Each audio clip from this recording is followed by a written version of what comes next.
Mr. Professor Roald Maliangkay, Professor of Korean Studies at Australian National University, also the Deputy Director of the ANU Korea Institute, well respected in the field of all things contemporary and traditional Korea. I've read and been aware of your work for a long time, but this is the first time we are meeting. And it's wonderful to see you, sir. Thank you for coming. Oh, the pleasure's all mine. Thank you very much for having me. Shall we start with 1980s? Yeah. Because we've been just talking off camera about Korea today, and take us back to the late 1980s when you first came over here, if you can, please. Yeah, I had no idea what I was getting into. I was doing Japanese studies as my major, and then suddenly, because I was also taking Korean courses, my teacher said there's a scholarship you can apply for, and that will get you to Seoul. And so I applied, I got it because there wasn't much competition. There was actually no other student for a few years. And so I got here, and I remember getting out of my taxi on Daehangno, and this gentleman shouted at me from across the road. And, you know, Daehangno is a big road. And he just stared at me and shouted at me, and then he crossed the road, which you're not supposed to do, as you know, especially not in 1988. And I think the fine at the time was 30,000 won. Anyway, he risked it and then shook my hand and said, thank you for coming, with some broken English. And it was quite something. Yeah, I had just been kind of ripped off by my taxi driver because I got into the wrong taxi. There were 3 types of taxis at the time. One of them was actually for US military, and I got into that one probably because the person spoke to me in English, and I was, and still am, an idiot. So I got into that one, and then I had to pay with US dollars, which somehow I had. And then so I paid a ridiculous amount by the standards of the time, and then ended up, on Daehangno. And it was an interesting time because, as you can imagine, people were excited about the Olympics because they knew, and everything on TV was getting them ready for this. Foreigners were coming to Korea. I was one of them, and I didn't look like an athlete. I was a bit too young and too silly looking. Again, like now. And you got a guy walking across the road, risking his life to shake your hand and thank you. What else did you see in the city, in the restaurants, in the bars, in the classrooms, amongst the people? Because a different world from now. Yeah, it is. And I must sound like old. I'm not. And as we were just talking before, Korea has changed incredibly.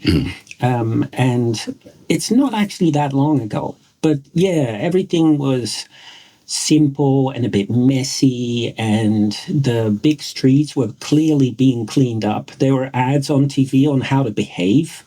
Don't spit in public, and obviously don't cross the street. That was 30,000 won. And simply telling people, behave. Let's make this work for all of us. And when we got on the bus, every once in a while, they would take us somewhere to show some cultural event or some old monument. We noticed on the bus, sitting on the bus with all these foreigners, we noticed that there were demonstrations going on, and I had no idea. So suddenly I realized that in all this history of a lot of students in the city, and of course not just students, but a lot of students demonstrating. And some of those protests were obviously very violent because of the gear, rather Darth Vader-like gear that people were wearing outside all the universities. So the people, basically other students who were doing their conscription, they were facing their kind of contemporaries holding stones, and there was clearly a lot of tension. But the organizers of every tour, of course, kept us away from that as much as they could. They really just wanted to show us some of the new wonders, and that included all the new stadiums. So we were like, the first group to enter into X stadium. And I have some photos of this still. But yeah, everything was new that was created for the Olympics. And that in itself was kind of very unusual for Korea, because they didn't build that much like that yet. They were obviously building a lot of apartments, but to build something like a stadium, that wasn't really something they usually had money for. Did it feel dangerous being here? You mentioned some of the protests, and there's not much known about the country at that time. There's no internet. You come here. Did it feel dangerous, or you're just wide-eyed and let's go, this is normal? No, it didn't feel dangerous. I'd been in demonstrations in Holland, and I once got stuck in Paris with my parents, and that was extremely violent. So, like those in Korea. So, in a sense, I wasn't expecting, perhaps stupidly, that Korea would be as violent. And so I didn't expect it to go to that level. But obviously, I later learned that it really could get very dangerous indeed. In 91, I came back to Korea for a year. And then I remember, because I was at Songyungwan University, and I remember having lunch. And we all, because the demonstration sometimes continued, and we're all just sitting there with bandanas around our face because of all the tear gas. It was one of those Hanok jeeps, and there wasn't much protection from tear gas around the university. I guess you got used to it a little bit. But no, I don't think I ever felt in danger myself. Which is nice that you can come here and be safe. I never knew about American army taxis. So when I first arrived, American officials would still be asking for your ID on the streets and walking around curfew time, around Itaewon. This is early 2000s. Can I see your ID? And coming from the south of England, I wasn't used to seeing American soldiers so I didn't know about the taxis that they had. Yeah, there were 3 types. So most people, I think, are familiar with the Moban taxi, the good manners taxi that eventually arrived with the yellow tops. Yes. Usually black ones, right? Good manners, which showed you what the other ones were like. It's basically saying, we're not like the others. But yeah, there were, and I don't remember. I think they were blue tops. There were taxis just for the Americans. Yeah. Wow. I remember taxis used to stop while I was in it and pick up other people going the same way. Yes, yeah, I remember doing. So they still did this. That's amazing. Yeah. I think they actually continued doing this for quite a while. It's hard to get a taxi sometimes, and that's what they do. So you've obviously been doing this for quite a long time. Now your job is conveying Korea to different people, to young students. What aspects of Korean culture have been the most fascinating to learn about, the most challenging to convey? If we try to get into this, what is Korean culture? What are you teaching? What are you learning? Where should we start, Roald? I think one of the things that I personally really enjoy but find difficult to pass on to others is this passion that I developed, I guess, for old, but not that old, old histories. And by old, I mean 1950s, 1960s, 70s. 80s. A lot of that, when I started out kind of doing academic work, that was kind of not considered important enough. You either did the colonial period or you would focus on kind of the pre-modern period, which was what a lot of good scholars were doing. And I started to get interested actually in things that were a bit closer to myself, I suppose, and there is still so much to do. And so if I have to name one area that I think is worth exploring so much more and where there is so much not done and yet so much wonderful stuff to find, I would say it's in the magazines of the 1960s and 70s and 80s. All these gossipy, nasty magazines with terrible photos and constant gossip. I think there's just so much value in those that I hope that somehow I can inspire students to explore that at least a little bit. Can you tell us about some of them? Can you bring them to life for us, please? Well, so I was writing this chapter on North Korean pro wrestling last month, as you do. Is that a thing?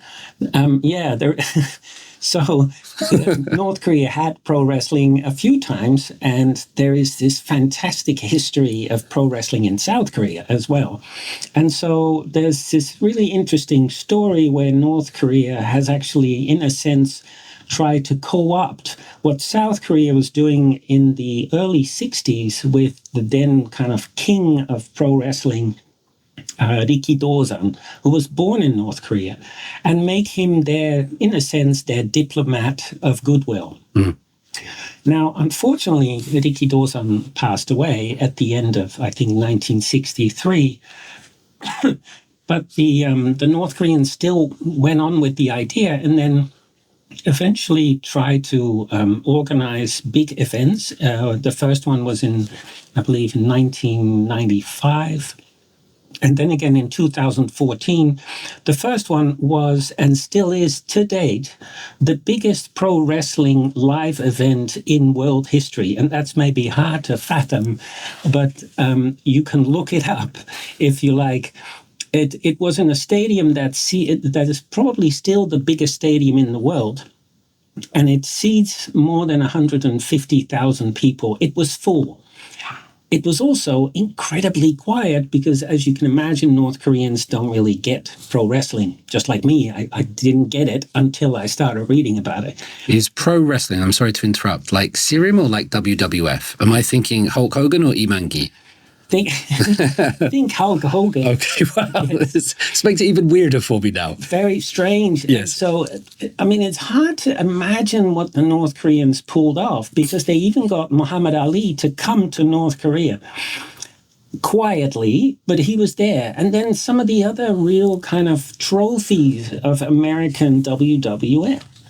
It's hard to believe. But anyway, so I was researching this chapter and I came across so much wonderful stuff about South Korea because in South Korea also, there was this moment where there was a fight between then maybe the South Korean star, Chung Hyun-chul, who was supposed to meet this Japanese wrestler, and as we know, it's fake fighting theater, right? So there has to be some kind of an agreement, like you're going to do this move, and then I'm going to jump on your neck, and then you're kind of going to dry hump me from behind, and then I'm going to pretend to rip out your heart, and then we're good friends at the end. But unfortunately, at least according to Dang, the Japanese wrestler kind of didn't follow the script and started to break his back, pulling a so-called Boston crab. I had to look this up. I know what that is. You know what it is? Yeah. So, yeah, I had to, I tried it on my cat. He wasn't very willing. But yes. Pulling somebody's legs up, like sort of sitting above their bum and pulling their legs up behind them. Yeah, that's a Boston crab, isn't it? Yes, It totally is. How do you know this? Because I had no idea. Mm-hmm. Yeah. So it's one of your talents, David, one of your many talents to know these things.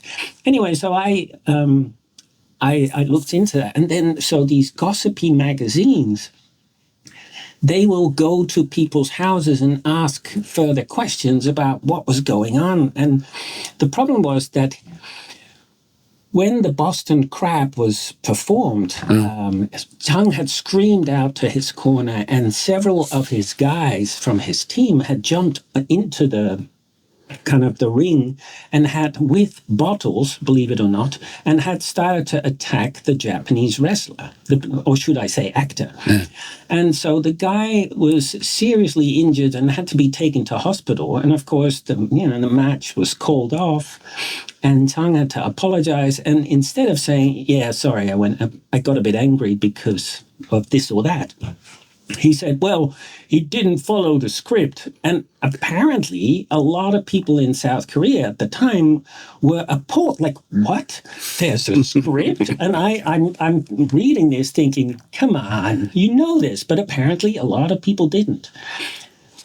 Right? So then one of the gossipy journalists went to the house of Chang, who kind of went into isolation for a few years because of the big scandal that this led to, and did a long interview. And yeah, if you want to know about what happened in the ring, then you get really good interviews as well. And so the what those kind of gossipy mags give you is not only really good photos, but you also get to see inside people's houses. And that in itself, I find very interesting. Yeah, it's like questions for the white van man or something in the back of the tabloids. You get these things. You understand what I mean by that? And you get not the voice of the nation, but you get people speaking. When did this all die out? This pro wrestling? Because I'm struggling to even visualize it. Like I can imagine I can see the Sirim, which is the traditional Korean wrestling. But when did the pro stuff die out in the South and the North, or is it still on in the North? No, it's never really taken off in North Korea. So in North Korea, they had one big one-ish. I think it was about 15,000 people. And of course, you have to ask how many people actually went there to not buy a ticket, because they didn't, right, but kind of off their own volition. Probably not that many. But apparently, kind of North Korea watchers found that there were, because we know that North Koreans have kind of been quite keen consumers of South Korean and foreign entertainment for a little while. And of course, they've clamped down on that quite hard in the last 10 years. But at least following that second one in 2014, for a number of years, apparently illegal copies of pro wrestling were circulating in North Korea. So I guess there was a little bit of life to it, but it did die out, I think. Yeah. Just a bit more on these magazines. Some titles, or what else do you find in there other than stories about Boston crabs? And sounds like a sandwich, doesn't it? Yeah. So one is 주간 경향, I think. And then there's, I think, what is it? 주간 서울. I would have to check, because they all have very similar titles. It's basically Seoul Weekly, Weekly Korea. There's a lot of them are simply called something with TV. TV Guide, for example, is one of my favorite mags that I go to for a lot of gossip. And so, I would say there's probably about 6 or 7 of these that were circulating everywhere. And I went to the Sinseldong kind of secondhand market a couple of weeks ago, and they also were selling a couple of copies, but they're expensive now. How much, roughly? So I think one copy of I think it was 주간 경향, was about 50,000 won. Just a copy from the early 90s, and it didn't look particularly interesting, so I didn't buy it. Are they sexy at all? Because I'm thinking of sort of Suns and Sports and FHM and Zoos and Nuts and this kind of thing. Yep, you hit the nail on the head. So if there's any excuse to show women's breasts, they'll use it. So they have all kinds of ads for bras and for kind of health related activities. Of course, dieting is another good reason to have a woman like pictured quite large in slim kind of outfits, etc., etc. So there's a lot of breasts. Sometimes it's medical information, supposedly some study of medicine, and they also like to talk about let's say, men's health in that sense. Yeah. So they discuss kind of all kinds of medicine and treatments for the male virility. Because in common everyday, not everyday language, but since I've been here, I've been told that so many things are good for stamina in Konglish, and whether it's cucumber, whether it's gimbap, whether it's korigomtang, everything will be David, there's stamina. And so maybe this idea of improving your virility through certain foods or practices comes from these magazines. Yes, that's where it all started. Fandef as well, maybe. I'm just wondering if a lot of the folklore and things goes on in there. Yeah, so it's interesting that this has long been a concern for people. If you look at colonial period newspapers, you also find medicine and treatments for kind of male stamina. And there's ads which show it's like they're drawings, they're not photos, but you can see a woman looking a little bit dismayed or disappointed, and then a man with big open eyes, as if he wants to say, "But I just took some." Yeah. And then, of course, there's the name of the brand and a price, I think, sometimes. And it's interesting. It's been on the minds of people for a while. I'm not sure how appropriate this to say, but I do like the Korean expression, the smallest pepper is the spiciest. I want to say, that's what we're talking about here. I'm going to have to remember that one. Yeah. They've died out now, I would imagine, just like the pro wrestling, these magazines. I don't see anybody reading them anywhere. That's right. And so in the 1970s in South Korea, things did die out. And in part of the reason is that one of the biggest supporters of pro wrestling was actually Park Chung-hee himself. He was a big fan. He loved the idea of Riki-Do-san, and he was pushing the kind of successor, someone who had trained with the Riki-Do-san, a guy called Kim Il. And Kim Il, for years, was like the big strongman of South Korea. And so Kim Il got personal support from Park Chung-hee for his exploits. But when Park Chung-hee died, 79, things changed. And even just before that, I could tell that things had already started to peter out a little bit. But then Chun Doo-hwan wasn't interested. His administration wasn't interested at all, and it was more interested in soccer, for example. Mm-hmm. So when Park Chung-hee is murdered, then you see the decline of pro wrestling really kind of coming, to full fruition, if you like, which is unfortunate, because nowadays you still have a small kind of, mostly on YouTube and online on some websites, a small community of great fans of pro wrestling here in South Korea. But it's hard to see anything related. And if you go on the underground, sometimes you see mixed martial arts ads. And of course, there's a couple of stars from the UFC that you see in advertisements and commercials and so on. But that's kind of it. I did notice that in the vicinity of this studio, there's a lot of martial arts places. So which is kind of interesting too. I thought, where have I ended up? This is a fun part of town, this one. It's a bit rough and ready, with no disrespect to the people of Myeodong, but it's very different from Gangnam or Seongsu, Apgujeong. It's nice. There's a lot of livelihood here.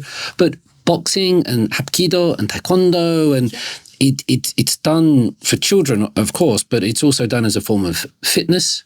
It's done as a form of self-defense for women, but it's also done for an aesthetic Instagram vibe. It looks good as well. People are getting healthy. And this Chun Doo-hwan, obviously, you just mentioned him. He did the 3S policy. But I was doing some research and listening to a conversation that you did earlier, and you said that he banned the use of hanja. Yeah, for a while.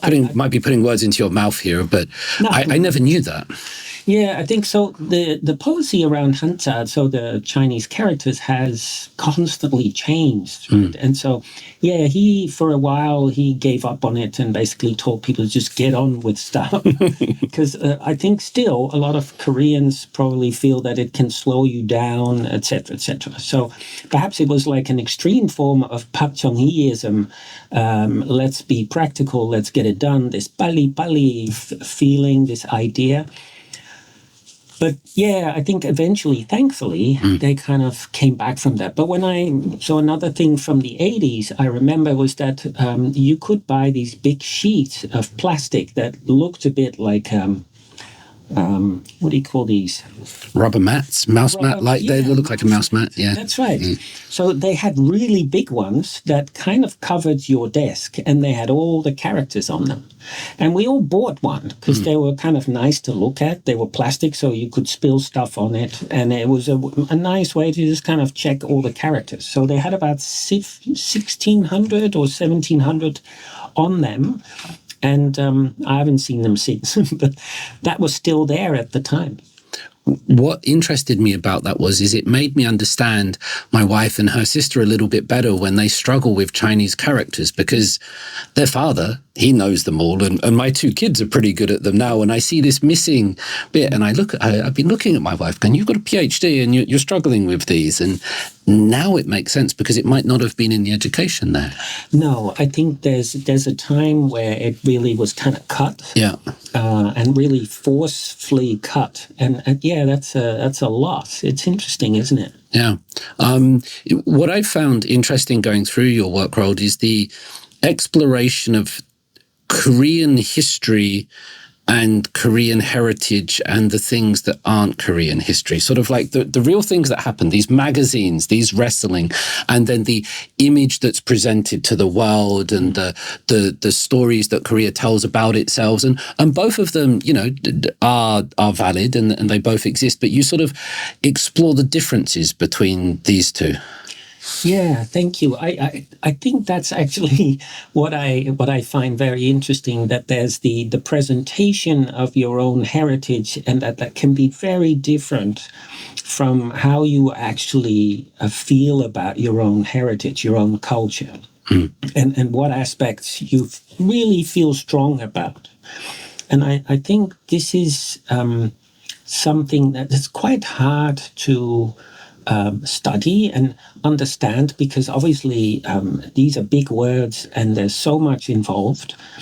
And if you ask one person who's involved in traditional music, for example, they will have such a different view of their trade, their product, if you can call it that, compared to someone who's almost in the same group but might be a little bit younger, might come from a different part of town. And so, yeah, it's what I sometimes see is like what the big picture is that Korea tries to present, and then the kind of working title that Koreans, the actual performers, are operating with. So there's something that is basically constantly being adapted. People don't really know what they're doing in terms of what it really means. They just go along with things because they need to have food on the table. And then you have all these big words that the Korean government likes to use, and sometimes big businesses likes to use.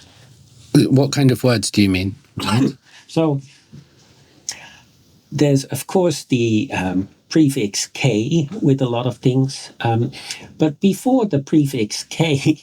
you don't like the K, I can tell. No, it makes me very uncomfortable. I'm sure that a lot of the listeners think, oh, yay, K this, K that. Yeah. There's many K this, K that I love, but I think there is a problem with the overuse of the prefix. But before this was used, Koreans were always presenting themselves in very rigid manners. So when I was an undergrad, Koreans had a couple of things in mind always about what foreigners would think from Korea. And one of them was they couldn't eat kimchi, they didn't know how to use chopsticks. And this has been going on for a very long time. And Koreans would also think that maybe not all Koreans, but many Koreans would think that we should know about pansori, and because that was very special, we should also appreciate, for example, a certain dance, whether it was a shaman dance or a monk's dance, etc., etc. But without really telling the foreigners what it is they were presented with. And so there was this very odd disconnect between the policy and the sponsored forms of entertainment and the real connection that they often failed to establish between those products and the foreign audiences. And so this went on for quite a while. And whenever Koreans who were involved in any of this would ask me, what do you think? At the time I was working in the Netherlands, what do you think people would like? And I would tell them, well, pansori is great, but not just pansori. You have to embed it, and maybe some simpler, let's say, easier on the ears types of music would also be very much appreciated. And then the next year they would just send one or two pansori singers.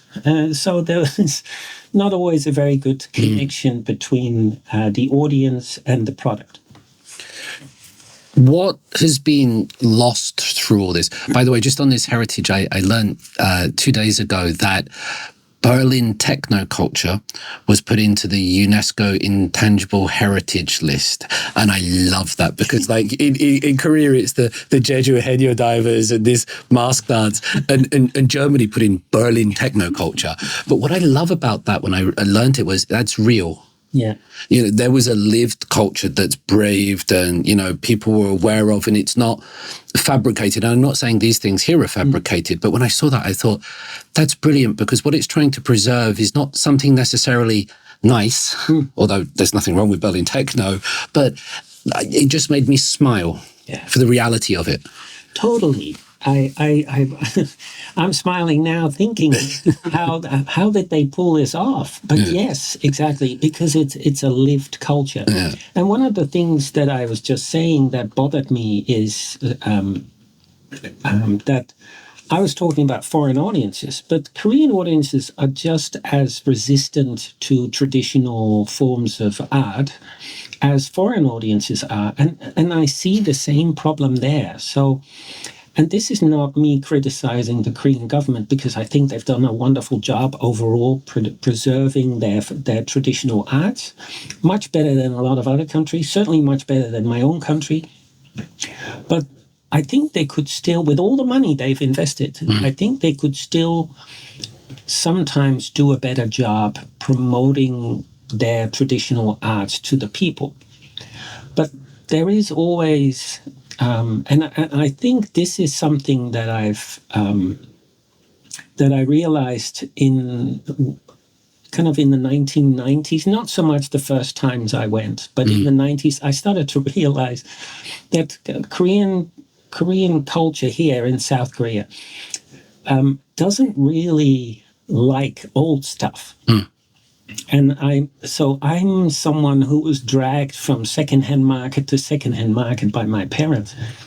And so I developed an appreciation for Art Deco and for Jugendstil pottery and lamps and so on.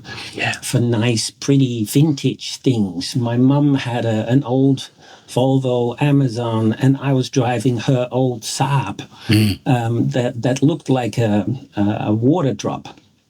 Beautiful cars. They were terrible because they kept breaking down, but my mum didn't care because they looked good. They made her look cool.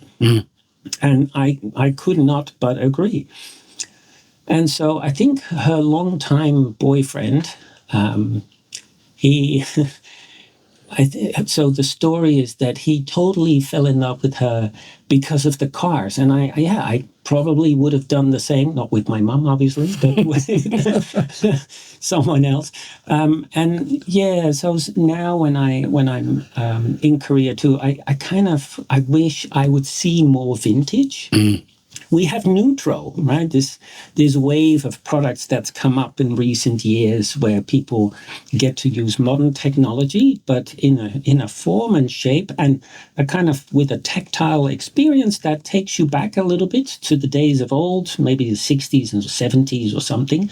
It's nice, but the original product is almost just as good, and you can buy it. So I'm kind of disappointed that never took off here. The Korean word for hipster that they sometimes use is hongdaebyung. Byung as in illness, and like the Hongdae illness is to be a hipster because that's where you'll find the secondhand shops. And like you, I grew up, I was at university, I wanted lava lamps, I wanted sort of red leather jackets, and that was to me what I wanted. I wanted that retro, that vintage. It seemed cool, but over here it's not. Perhaps before we go to pansori and folk music, this idea of Bballi Bballi in the past. Bballi Bballi is quick. It's new, isn't it? I mean, it's relatively new. It's not traditional Korean, is it? Or no, it's not. I strongly believe it comes from Pak Chung-hee's time in the army, the Japanese Manchurian army, where they were made to follow very kind of clear, punctual deadlines, and the Japanese colonial government, but this also applied to Japan itself. They were extremely picky about people's sense of time. And so from 1926 onwards, for example, in Korea, they introduced Time Day.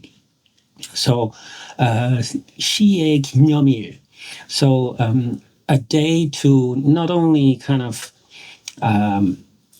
remember the first kind of invention of a water clock back in Japan in the 7th century, but also to kind of celebrate the fact that they could now have very punctual clocks. And so on that day, the people in Japan, but also in Korea, and I assume also in Taiwan, in the other colony, were allowed to take their watch or desk clock to a nearby watch shop in one of the big cities and get a free service. And of course, that was a marketing tool, but it was both politics and business. And the Japanese government has also published a few things, at least at the time, that showed they were really seriously concerned with the Japanese people too being a bit lazy and a bit slow. Koreans also needed to be very punctual. And so in Japanese factories where Japanese people worked and Koreans worked, there were bonuses for people who were always on time.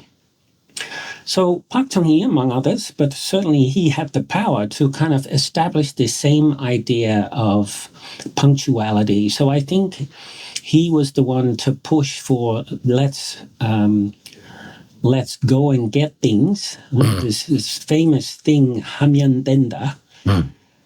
And so as part of that, punctuality was important. And so at schools as well, not only in the colonial period, but also after, school books were telling young people that it was important to be on time and that you had to be punctual. And that's why you see at some point also this Korean car company, Korando, Korea Can Do, emerge. Really? And so there are all these slogans. Oh, and that takes me back, actually, if I may. So back in 1988, all the big buildings in Seoul had slogans on top. And of course, I forget about that sometimes. But I remember just looking up constantly because there were all these things that were said. And one of them, a very popular one, was 우리 모두 열심히 일합시다. Let's all work diligently. It's very Korean. Sounds like North Korea. Very. Going on a bus when you spoke earlier, I wanted to make the point, but now slogans on the rooftops, 하면 된다. Yeah. Totally. And so when you go to, for example, even the area in Yanbian, in China, close to the North Korean border, there's already the slogans on top of buildings. And then when you get even closer, you go to the Tumen River and you look across the river, and there they are, all the buildings with slogans on top. Yeah, so South Korea was like that too. And now I think you could argue that a lot of the slogans are embedded in songs and advertisements and commercials. So I like to talk to my students about how commercials and advertising, in a sense, are political because they tell you how to behave and how to be happy. And in a sense, that is a political message, how to be the perfect citizen. And so even ads for cosmetic surgery could be regarded as political for that reason, because you make yourself the perfect person, male or female or otherwise. You look the way people would love for you to look if you can afford it. I really love the work of Chang Kyung-sop, the sociologist, and his compressed modernity, how he talks about Korea's modernity was conscious. And I think that's hard because we don't see the advertising and the promotion today as political, as driving us towards. But people, as you're describing in the 80s and before, it was conscious, it was visible, this idea to rimodo yoshimi ilhanda, or this kind of thing. It was there. And hearing all your stories, Roald, it makes me realize how much of modern Korea is still shaped by Park Chung-hee, that, murdered in 79, but so much of it remains. That's true. And last week I saw a demonstration last Friday here in the center of Seoul. And again, there was one person, a young person with a big banner, basically arguing for a return to Park Chung-hee. And this is not new. Everybody here knows about that there is still this very strong sense of the Park Chung-hee era being a kind of a good, kind of safe era, also economically. And I think that's also the reason why these young people are kind of demonstrating for a return to what is essentially martial law, let's face it. But this sense of there is a big, strong person who will look after you and in a sense guarantee you have an income. This is also a time that there's perhaps less of a difference in income between people. Yeah. Because you look around yourself now, myself included in Australia, and there's some really rich people amongst the young people. And those differences when I grew up just weren't there. We didn't even know what class we were, but now people know. Yeah, and it's the differences that hurt more. And one of the big challenges for Korea is since democratization, the economic inequality has just risen, especially since the IMF as well, the Asian financial crisis. And that's a real big challenge for many people. And you can feel it when we talked about this place being Myeodong. You can feel it when you come here. You can feel the air is a bit different. The people are a bit different in this part of the world. Folk music and these traditions and pansori. Just before I came here, I was in a lecture and I had a slide that mentioned Sopyeonje. There were roughly 45 to 50 Korean students in that room. Not one of them had seen it. Not one of them had seen it. That blew my mind. And only a few of them had heard the title before. So Sopyeonje is Imgontaek. It's 1993. I think it outsold Titanic when it was here. I mean, like, if you do Korean studies, one professor is going to make you watch it at one point.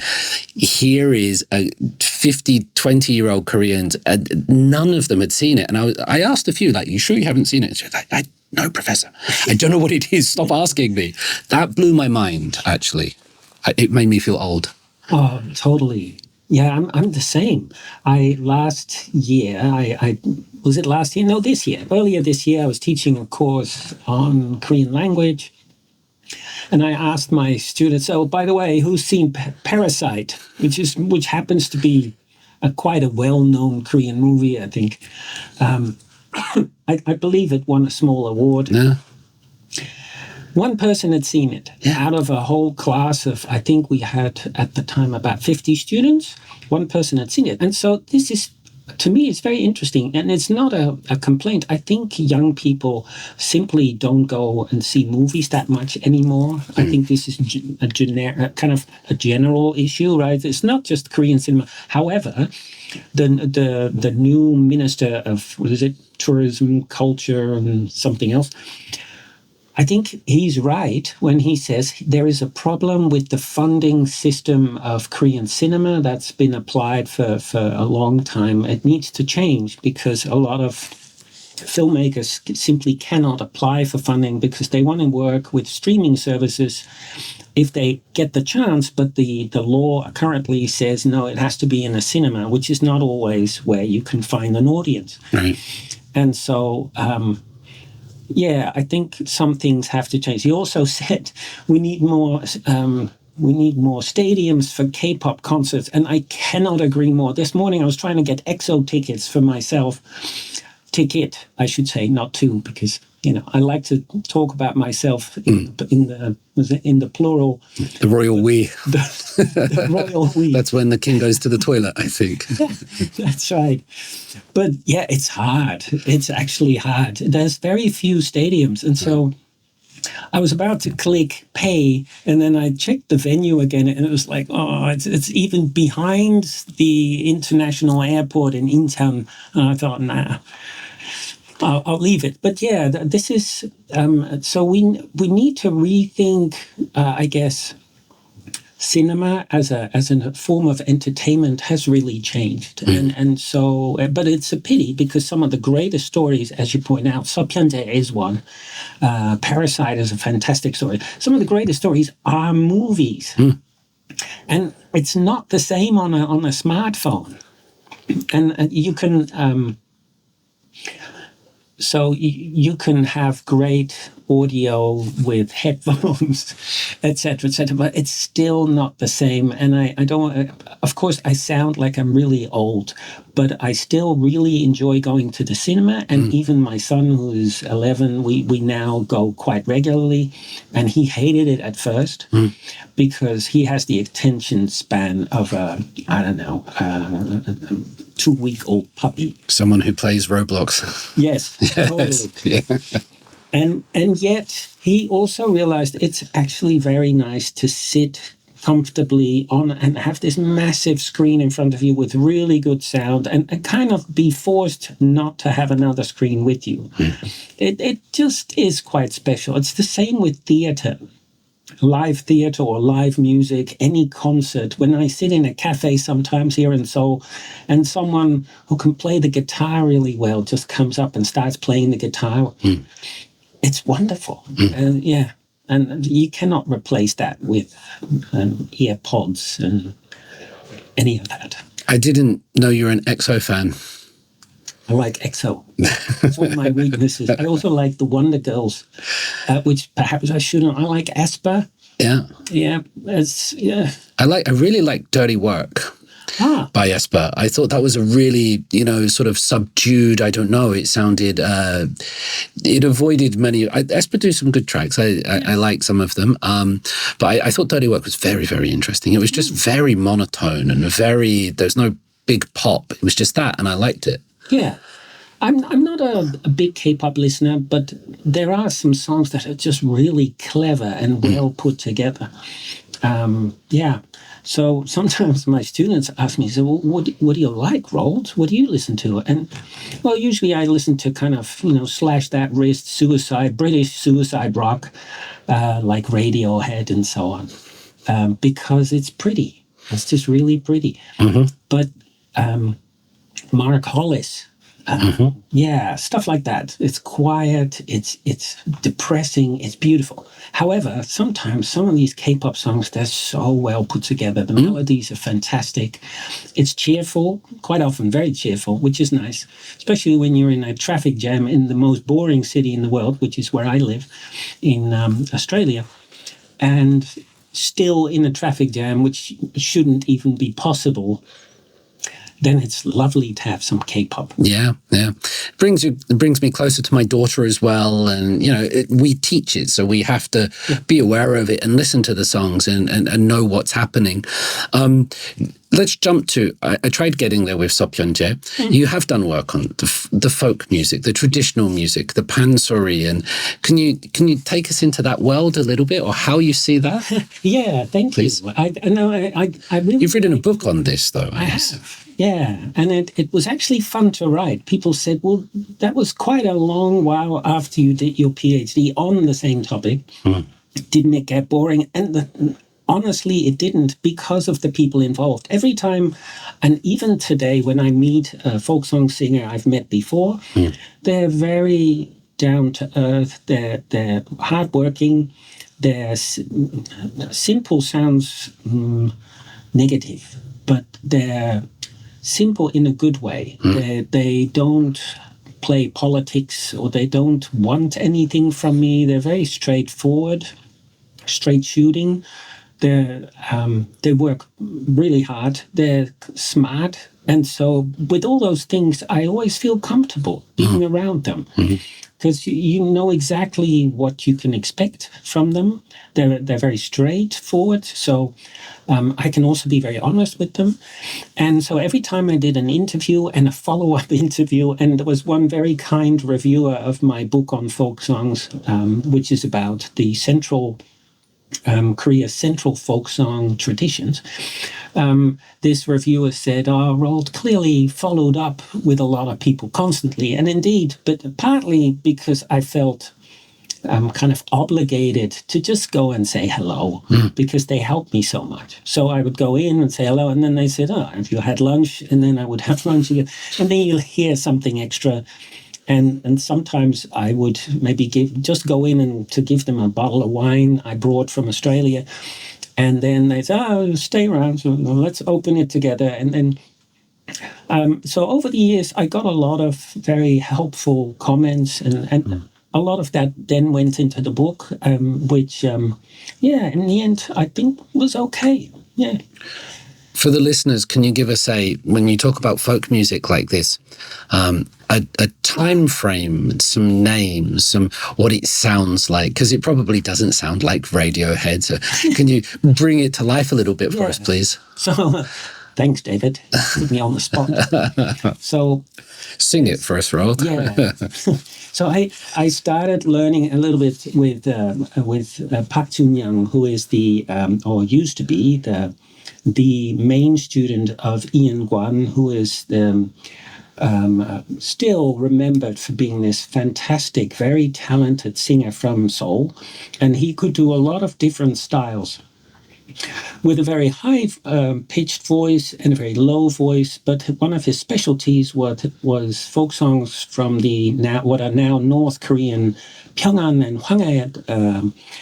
Hwanghae-do provinces. And with that style, you should think of something that has quite a kind of a deep vibrato. So whereas Seoul folk songs that were originated in Seoul are quite high-pitched on average, and a bit fast, where you have to hurry with your kind of vibrato. So if you, for example, if I just take the first line of Arirang, which is, as you know, Arirang, Arirang, Arario. Now, if you take the Seoul version, you'd probably go a little faster with your vibrato. So, Arirang, Arirang. But also, you would probably add in some words, so that the audience will realize, and it's almost like you're showing off your technique, that there's no time to take a breath. So, and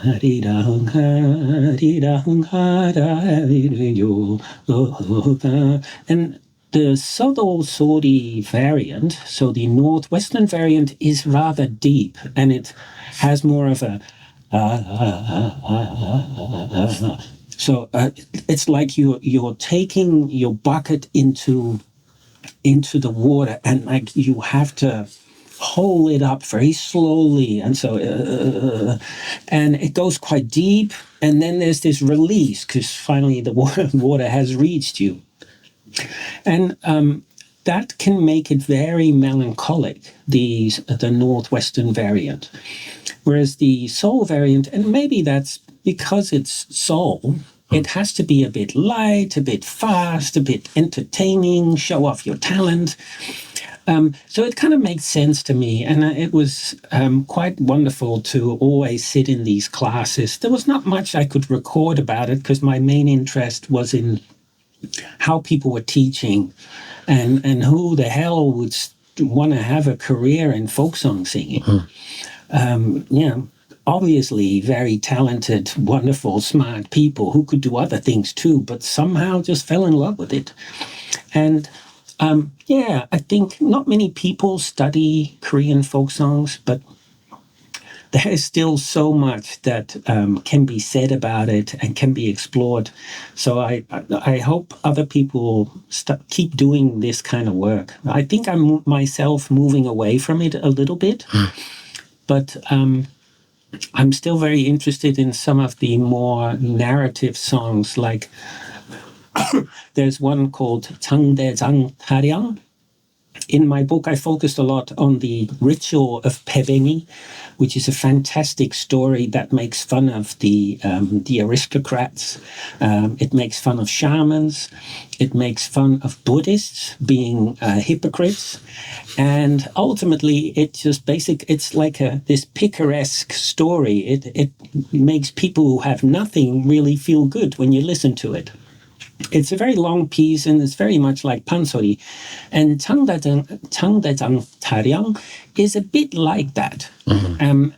But there's not many studies of it. There's just a handful. And I think it would be really nice to translate that into English so that other people can also appreciate the kind of the quirkiness and the jokes and so on.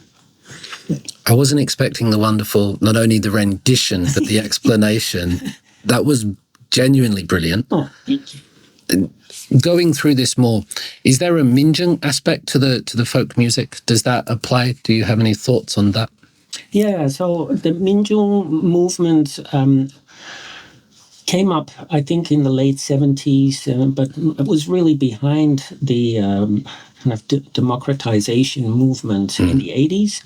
And so it kind of joined forces, in a sense, with students who then, together with them, with artists and performers, kind of created a culture of their own that celebrated the kind of traditional,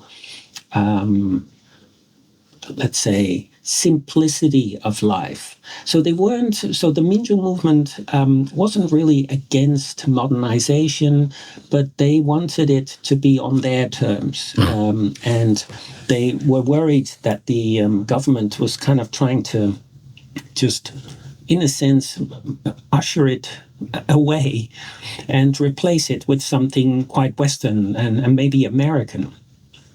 And so I think there's still a little bit of that today, that I think Koreans who do care about traditional culture probably still feel that same thing, that we need to, as a whole, here in South Korea, we need to do a little bit more to explore, appreciate the beauty of kind of the traditional agrarian culture that Korea was. And one of the things I had to learn, because I initially was fascinated by China and Japan, and when I went to Korea, I realized that some of the temples were, in relative terms, quite simple. But then over the years, I started to actually really appreciate the beauty of the more simple shapes and forms of Korean temples. And so there's not that much. It's like you see the same thing with jewelry or with textile design. Some textile designs and some jewelry is very busy. And it looks good for a while, but sometimes you get something, a jewelry too, that is actually just a really good shape. And that's enough. And so textiles too, textile designs are the same. And I once worked for a textile company, and I had an argument with my boss, which was one of the last times I worked for that company. And then this is actually, it was a great job because they sent me to North Korea to negotiate trade in textiles. But one of the things he said was that I needed to see the simplicity in a busy design. And at the time, I thought it was just an awful piece of... But later, I thought, no, actually, you have a good point. But by then, I wasn't working for them anymore. He sacked me. So, yeah, maybe one day, if I do run into him again, I'll still tell him that he's a major piece of... But that he was right about sometimes it's worth trying to see the simplicity in something that looks busy initially. I agree with you about the temples, that if you're, especially when you're going with visitors or people from overseas and you're used to walking around cathedrals and palaces and temple places in London, Western Europe and wherever it might be, or even Southeast Asia, and the temples are bright red and there's a golden dragon on top and you can see it from 500 meters away, and you go to a Korean temple and it's dusty and it's kind of like this maroon dark red, and it takes a while to understand that aesthetic and where it comes from and what it represents, because it didn't immediately appeal to me like the traditional music, and it took a long time for me, and conscious effort as well as time, to understand the beauty in that, because it feels, not because it's particularly weird, but because it's so far removed from modern life, from modern symbols and aesthetics and time. Absolutely. Yeah, that's also, it's something I had to learn. And I think the obvious thing to say to younger people especially, but actually we should say it to old people too, because a lot of old people these days just take what is there on the radio. So a lot of older people here are probably listening to K-pop constantly, which is not a bad thing, but you would expect them to perhaps appreciate older forms of music a bit more, but I don't think that's always the case. But anyway, one thing that I would say to people is, listen to as many different things as you can. There's no point trying to get people to suddenly listen to kugak, traditional music, if they just are not interested. But maybe they will discover something as long as they just listen to a lot of stuff. I think that's just where it has to start. But a lot of people don't bother. It's a pity. So it is, it's pop culture, isn't it? Can you perhaps say something about Korea's relationship with China? Because as we look at, I'm going to throw this dangerous question at you now as well, Roald, but as we look at heritage, we look at tradition, and sort of anti-Chinese sentiment in this country is growing to levels, it used to be anti-Japan, they've switched now to anti-China. When it was anti-Japan, there was signs in the shop, no Japan, don't buy this beer. And but with heritage, with modern culture, with representation and what is ours and what is yours, the relationship between Korea and Japan, how do you understand this? Not today necessarily, but over the last few centuries going backwards. So the relationship between Korea and China, in a nutshell. I'll just clip this bit, get ready. Okay, so I'm going to get into major trouble here.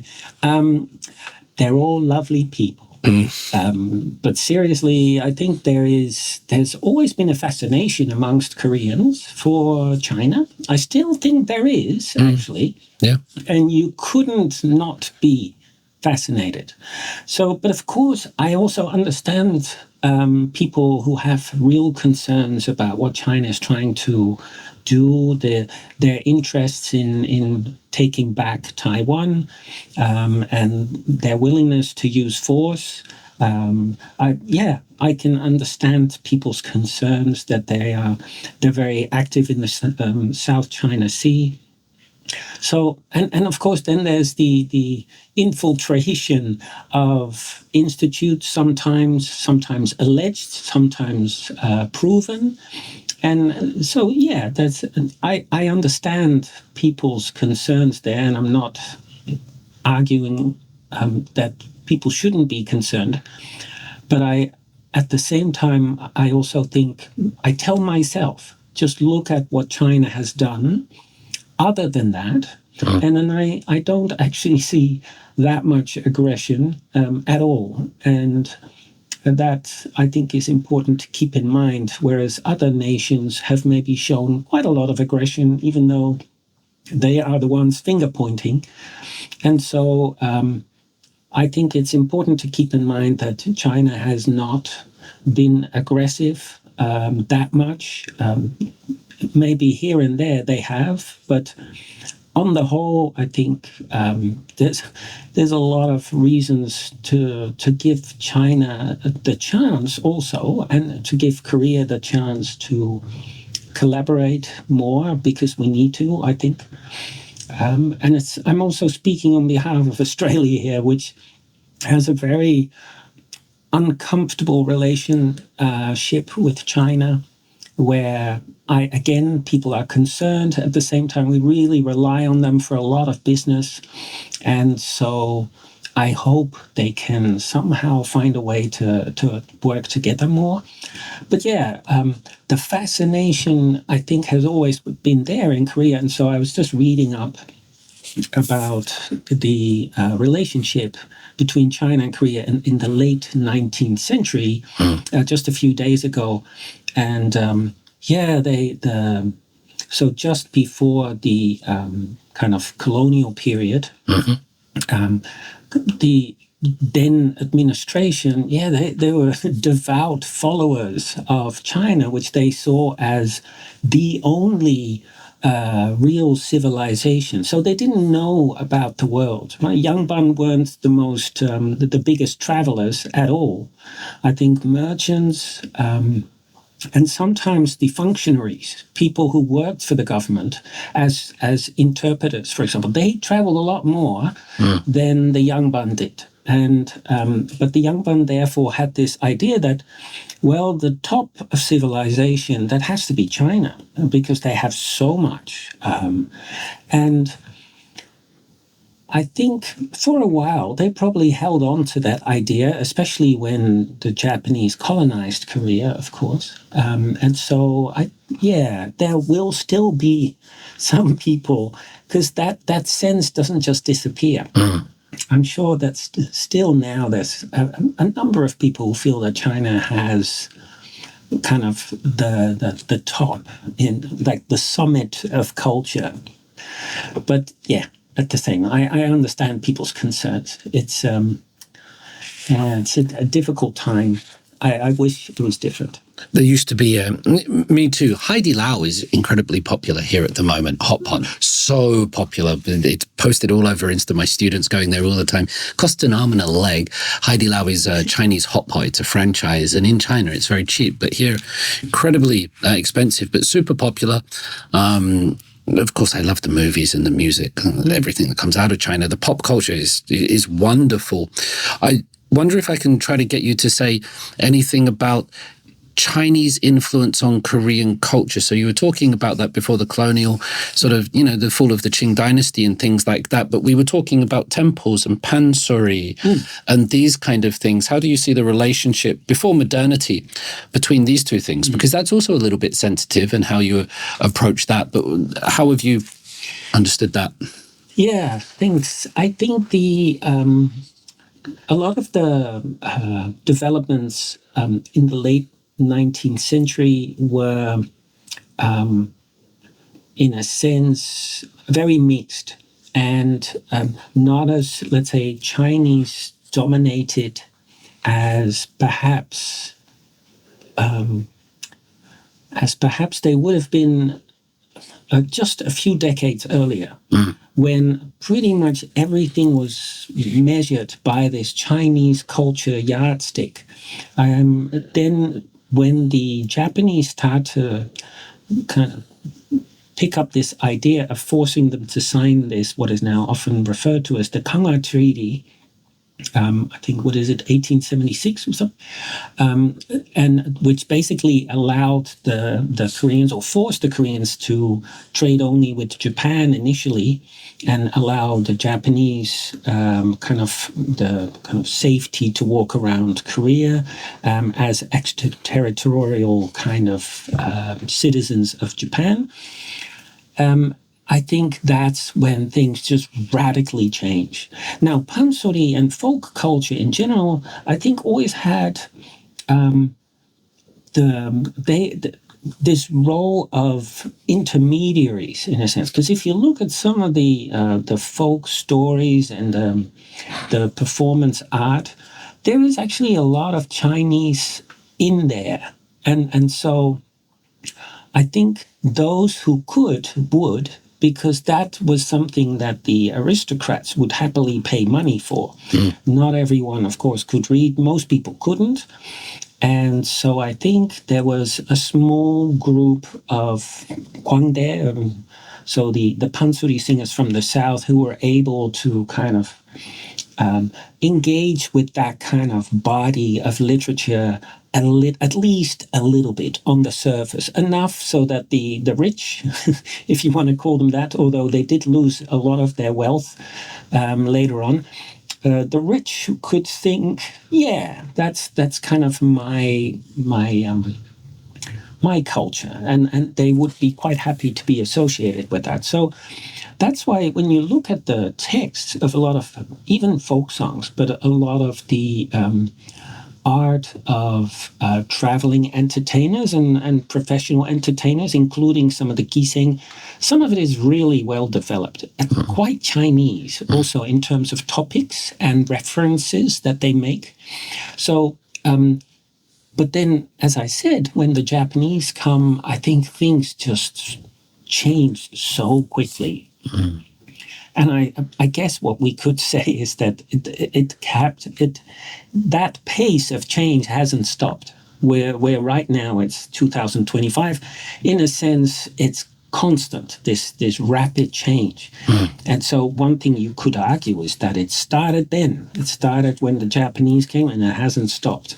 And that means it's now 150 years, roughly. Which, in the grand scheme of things, is not actually that long. It's sort of two, grandparent age lives go back, and then you're there. And because 150 years sounds a long time, but when you consider two lifetimes, and then you're right there. Yes. And all the changes, and that's why I think amongst the old people you see a lot of alienation with the modern society. The elderly male suicide rate in this country is devastating. I'm not sure if you've seen it, but Korea has one of the highest suicide rates in the OECD, and it's 80% old men, which is very sad. Very sad. It might explain, because when I see these massive crowds at Gwanghwamun demonstrating for the kind of arrest of the current administration, what they always ask for is kind of a return to truth. They want Trump to take over. They want North Korea to be not collaborated with, at least, maybe not bombed like Yoon Suk-yeol was trying to do, but at least kept away for as far as possible. And the rhetoric is really awkward. It's very Christian. And there's a lot of Christian churches behind them. And I guess that is the same kind of group of people who have kind of lost touch. I posted this thing on social media where I said, they don't have grandchildren to look after. No one has kids. Well, it's starting again now, thankfully. But for a while, no one had kids. And so they don't have a function. They're kind of isolated. Their children are really busy. There's, it's such a pressure cooker. This society is work. And so they're isolated, many of them, not all of them, obviously, but many, I think, are isolated. And maybe, to me, that may be one of the reasons why there is a Great Depression. There's also this hanging on to the lips of some minister or some minister who comes to these demonstrations constantly.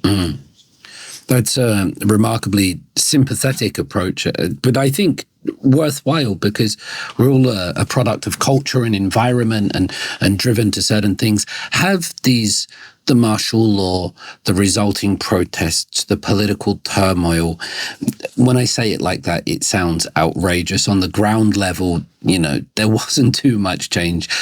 Has that affected Korean studies in Australia? Have you had sort of students look at that and go, wow, so it's not all K-pop and 멋진 but there's that, and has it affected things?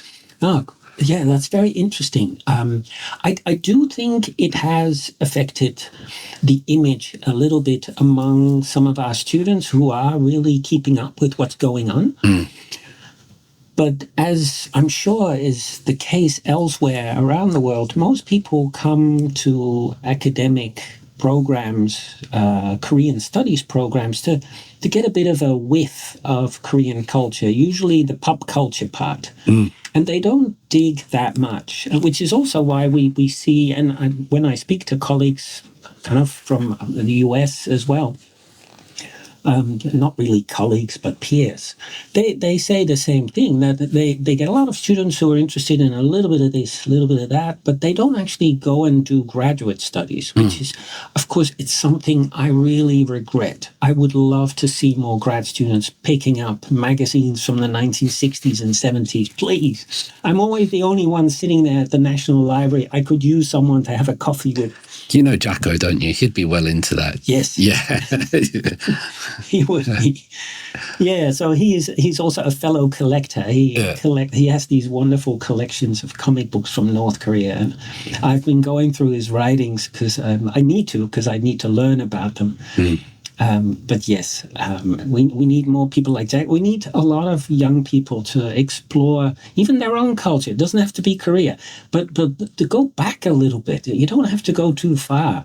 Wherever you're listening to this, wherever you are, I think go back to the 1960s and 70s or 50s. Or when sometimes I go online and look at old Dutch magazines from the 50s. Oh my goodness, it's so much fun. So much that people have forgotten about. And one of the things you see when you do kind of work on the history of Korean popular culture, like I'm doing, you see that a lot of things existed 100 years ago. Things that we think are kind of new and novel, like the Masked Singer. No, we had the Masked Singer in the 1920s. People going crazy and trying to get backstage to touch you even. Yep, Kiseng had this back in I think it was the late 20s or early 30s. People sending you all kinds of gifts like idols are getting. Again, popular singers in the late 1920s were not complaining, were saying how wonderful it was. They get chocolate, they get flowers. So a lot of the things are not new, and there's actually a lot to learn from the experiences of those people. So Sasang fans existed long before Yes. EXO and everybody else that came. Is it not true that the people who are online, they know everything that happened all around the world in the last week, but they don't know what happened in their own country 40 years ago? And I think there's a great truth in that, and that we've lost our sense of time almost. I think the idea of time has changed in the sense that we're constantly in the now. Yes. We're constantly in the moment, and we've lost that little bit of scope. Yes. You say you do the history of popular culture, and so when you say things go back, I have an image of the Tonga Ilbo from 1924, and it shows them portraying feminist short hairstyles. And it's wonderful because there's the whole thing about, feminists today have short hairstyles, and it's a very sort of alt-right message, and Ansan won some Olympic medals. And I show my students, they were doing this 100 years ago, literally 100 years ago in the national newspaper, and they realize wait, so everything we're doing is not like some modern progressive talk. It's been going on, and that slow realization. So does that mean like Sotaji wasn't that influential, Roald? Yeah, he was. So it's interesting. He's a bit of a legend, though, isn't he? He's an absolute legend, because I also don't want to sound like I'm someone who feels, it's all been done. Absolutely not. No, there's so much exciting stuff constantly being developed and created.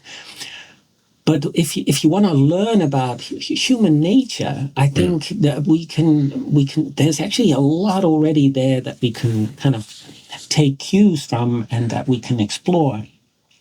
And you can do that now, absolutely. Yeah, and that's why I want all my students to always go to Korea and go and walk through these back alleys and look at shops, look at how people are talking to each other, observe, be the fly on the wall. It's so wonderful to be able to do that when you're here. But at the same time, there are. So although some things are happening now, in the past there were some true, remarkable, sudden kind of eureka moments in terms of pop culture development. And I think, Sotaji and boys Sotaji, he was one of them. And when I studied what he had been doing, I kind of became in awe of him. Yeah, he me was too. Right? He was, and I remember I was living here at the time, and everybody was basically lapping up anything he was doing. And I was also trying to get one of those illegal tapes they were selling outside of the Songjungwan University. So I got one of those. And then this was also the time of Walkmans, right? And the arrival of the so-called norebang. So it was all new and exciting. Yes. Wow. Yeah, it was all at the same time. And that cafe.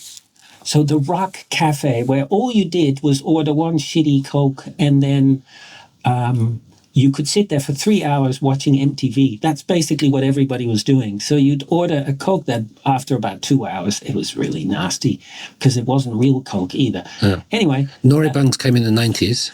Yeah. I think they existed before, because karaoke existed for yonks, but that was mostly for Japanese tourists, and of course Korean people too. But it had alcohol, and so it wasn't. And they often had female kind of, I don't know what you want to call them, hostesses. I don't know if that's the political, but yeah.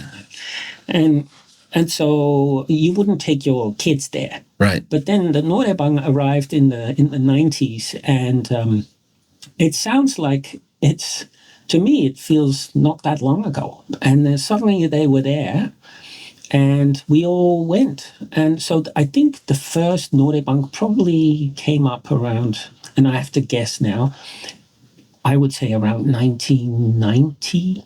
Maybe 91, but I do remember then in 95, that's all we were doing. That's perfect for Sotaji. Yeah. As well, that sort of synchronization of that new arrival and his music timing.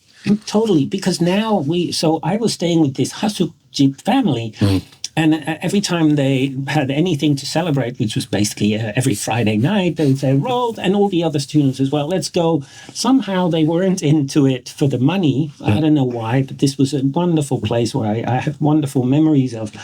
And they would take us all across the road, and we would go singing. And indeed, Sotaji had all these rap parts. Yeah. And it was the coolest thing if you could keep up. I couldn't. But of course, the young girl from the family, who at the time was I think she was about 10. Oh. Now she has kids and everything. It's really weird. But anyway, she was very young at the time, and we used to always go and play table tennis and so on. So it was always weird, this old foreigner with this young 10-year-old girl. But she would go along, and she was like, suddenly she would turn into Sotaji, and like with all the attitude and everything. And it was the coolest thing. So yeah, it all kind of came together around the same time. So Seoul was just flooded with norebang in the early 90s. Mid-90s, I think, were the heydays. And then you also had Talan Jujam everywhere. and you had... They're a bit more dodgy, aren't they? They definitely are. And I'm glad that they're kind of gone. Useless outlets. Basically, they were the karaoke bar without the music bit. Mm-hmm. It's just hostesses and alcohol. Are they different from room salons? I think so. Yeah. I think with the Talanjujum, you could actually just go and have a drink and eat. I think the room salon, you're really just there to be served by women or maybe boys as well. Mm. This was all a new culture for me, coming from the south of England into South Korea in the early 2000s, and just seeing sort of red light districts and life. And that's why it's interesting to me to put it back to where they weren't there all the time, some of them. No. Right. Yeah. I must sound quite old, but yeah, it was... it was the 90s were very interesting because, first of all, democracy had happened. So now people started to travel. And it changed a lot of things. So the TV started to change what you could see on TV. Suddenly you get this kind of proliferation of different channels as well. And so by the late 90s, you had a lot of TV channels, which in the past were just non-existent. So, yeah, a lot of changes in the 90s. Great time to be here. I love teaching my students today about Sotaji because so few of them have ever heard of him, know who he is. And once they realize and they start learning and understanding, you see their eyes light up as if you're giving them some secret knowledge about, because all Koreans know who Sotaji is, Munhwa Dae-teok, the culture president. Yes. But so few Korean studies students, when they're starting out, will know about him. And then you play them come back home and they're like, this is a BTS song, Professor. And you say, oh, no.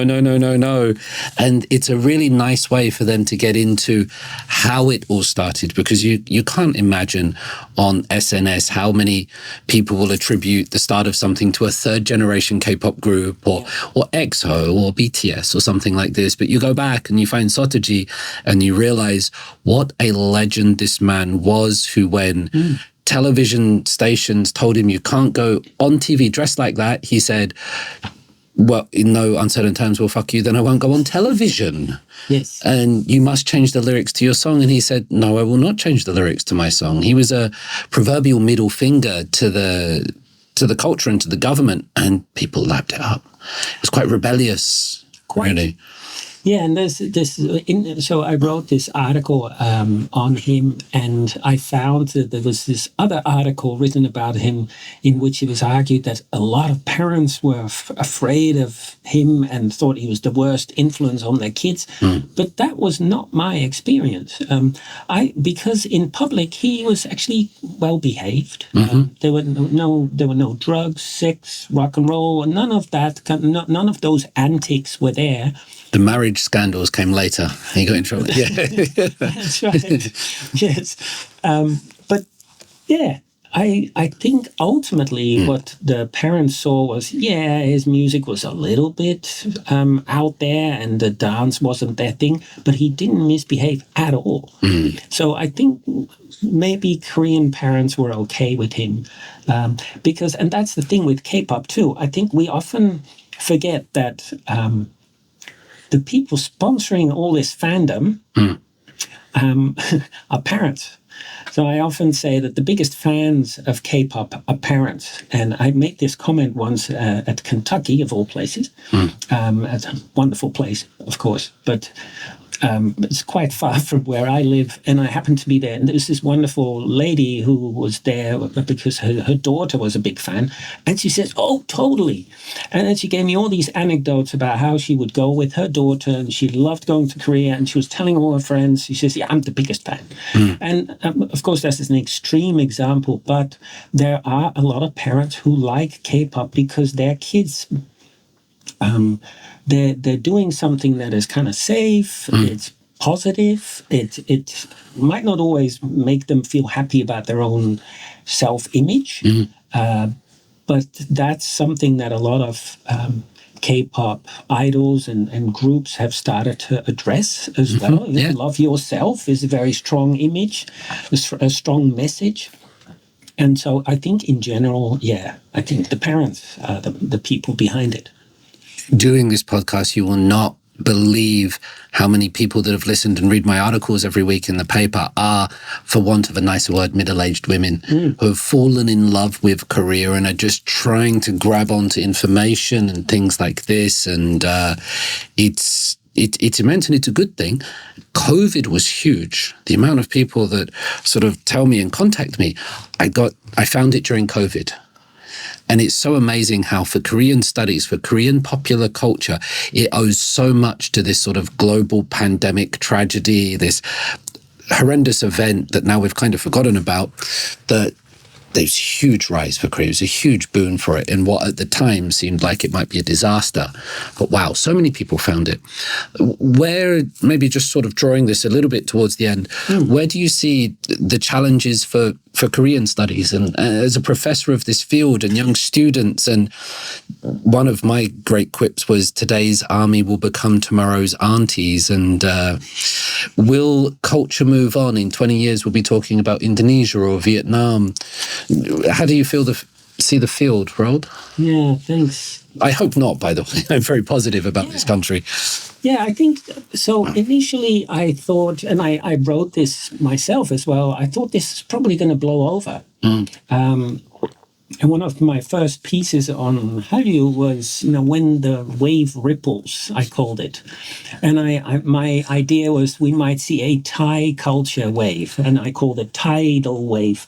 And I thought, gosh, that's so clever, you nerd. It's the surfer in you coming. Oh, gosh, I was so wrong. But yeah, you do wonder, how can this continue? I think at some point, of course, foreign countries will get a little bit bored with it. They'll look for something that's fresh. And I don't think Korea as a whole can always provide new stuff, keep reinventing itself. There will be a point where there's a certain saturation. And I thought this would happen 20 years ago. It hasn't happened yet. I also don't hope it will be soon. But yeah, I guess in 10, 20 years, probably we'll hit it.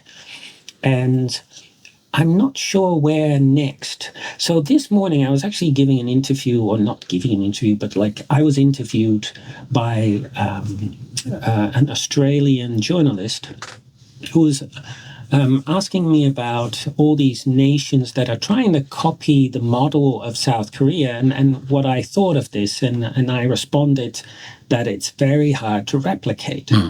So that is why I'm not sure what the next thing will be. I thought of some countries that might have a chance, and Thailand's probably not one of them. No. Because I think one of the things you need this this dichotomy of very modern and very traditional. And the very modern really has to be very modern. So one of the things I think a lot of people like in Australia is that South Korea has a lot of cute things and beautiful traditional things, but it also makes the best phones. I think there is this important combination of factors that worked for Korea in the end. So there's the fact that Japanese TV audiences were suddenly able to see some of the best, most expensive Korean dramas because of the economic crisis. They got it for, I think, half price or something. So suddenly they saw some really good Korean products and kind of fell in love with, of course, Hae-young-jun, Yeon-sama.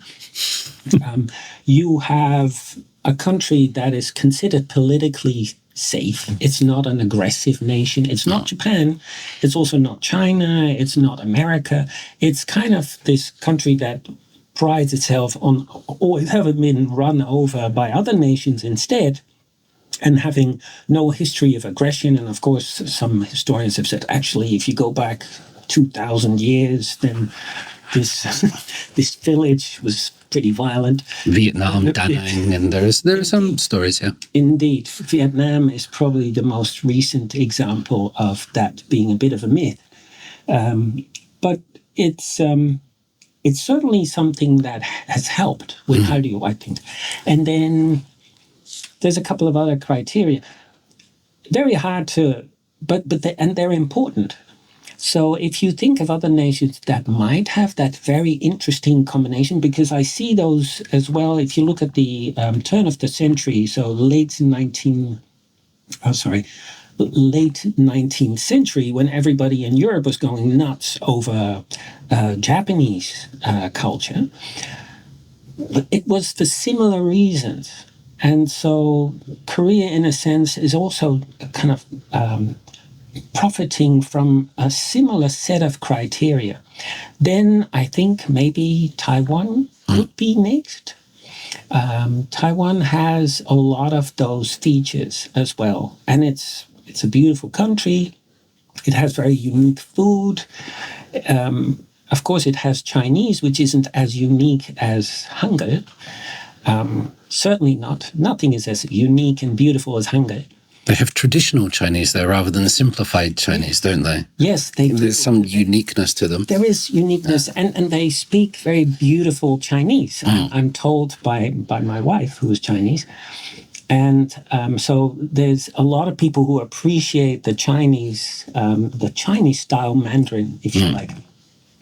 So perhaps Taiwan will be able to kind of follow up, or maybe Japan comes back as a powerhouse of culture, which also wouldn't really surprise me, because maybe K-pop and Korean dramas and so on have actually nurtured a simmering interest again in where it all started. I wouldn't be surprised, because Japan still, just like China, Taiwan, they have so much wonderful creative stuff going on. It wouldn't surprise me. I hope there's more of it. I hope we get to see more. It feels like the culture throws Korean stuff at us. And I will have students so deeply immersed in Korean culture, and they can name the webtoons and all the members of ATEEZ and RISE, and they're into T1 and Faker. They're big. And then I ask them to name me a Chinese pop song, and they look at me and they realize they can't.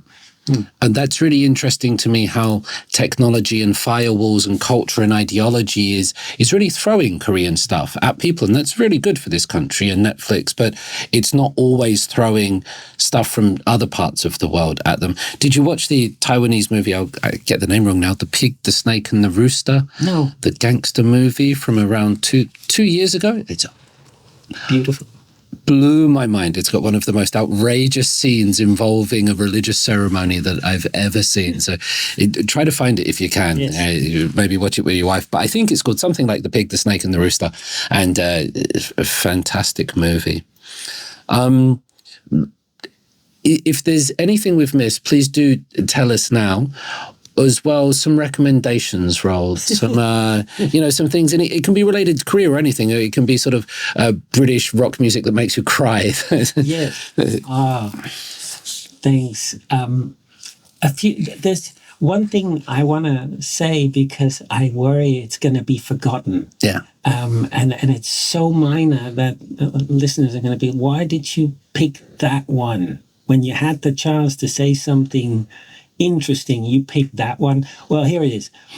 When in the 80s I took taxis or any personal car, people were so proud of owning it.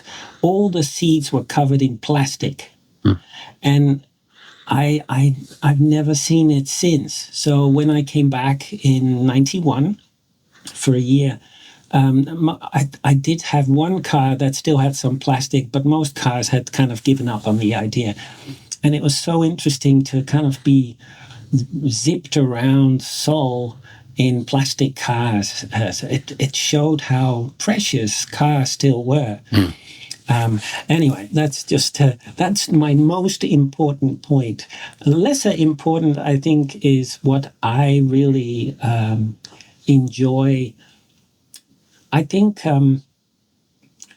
it's hard to say something that is really meaningful to other people. As I said earlier, I think I really enjoy exploring some old stuff and at my own pace. And I think that's something. So it's something that is very difficult to show to other people because it looks super boring. I'm sitting behind a screen or I'm walking around a library doing this. And it takes time. But I just hope that people even walk into a secondhand market somewhere in Korea, for example, and just kind of walk to the back and see what they have and just look around. Not because I'm such a fan of secondhand markets, but there's all these things that end up being forgotten. And they were once loved by the people who could afford them. And they were things that people loved sometimes because of a TV show or because they had seen it in the hands of some celebrity or something. And I think that's something really fun to do. So there's not a lot of books that I can recommend. There's a wonderful book coming out by Todd Henry, which I think everybody should read, because I know what's in it. And there's one chapter that I think was one of the most fun things I've read in a while. So I would recommend that. What's the subject? The last one he did was Queer Korea.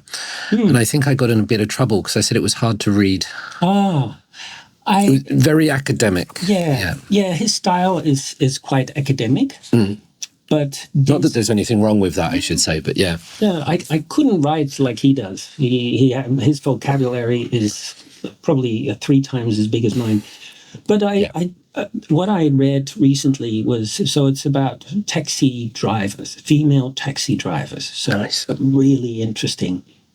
And this is one of those things where I think, gosh, yeah, there's this whole culture out there and we just don't know. We might have heard of it, but very few people take the trouble of actually speaking to the people involved, et cetera, et cetera. So, yeah, that's the stuff I love. And, when I recently rewatched Men in Black with my son, 1, 2, and 3. He gave up after number 2. I was still in bed watching number 3 and still really enjoyed it.